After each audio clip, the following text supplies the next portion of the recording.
Okay, for this demonstration, we're going to look at these two ordinary suction cups. Now, if you're familiar with what suction does, either if you've ever played with a straw or a vacuum cleaner, you can predict here when we put these together, they're going to stick together.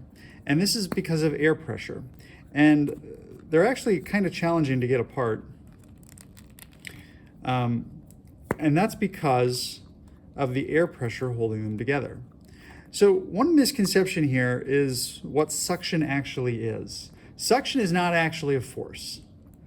We jokingly say science never sucks.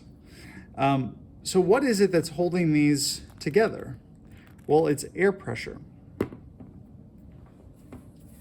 Air pressure in the room that you're in is 1 atmosphere or 14.7 psi.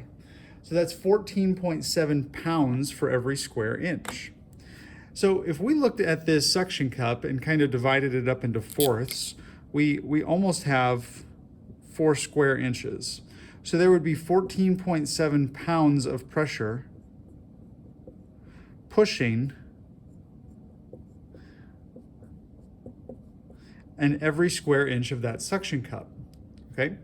Now, if there's air between the cups, there's 14.7 on this side and 14.7 on this side, there's air on the inside pushing back.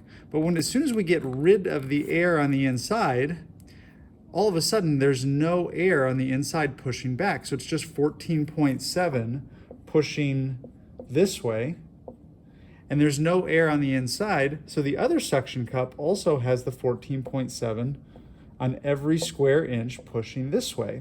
So the air pressure in the room is actually what's holding these together. It's sandwiching them together. And you see that pressure, again, is always going to be a push force, where the air on both sides of the suction cup are pushing them together and causing them to stay connected. So that's how air pressure works. 14.7 psi. And we get a suction force because there's a lower pressure inside. The air in the room is just going to hold them together.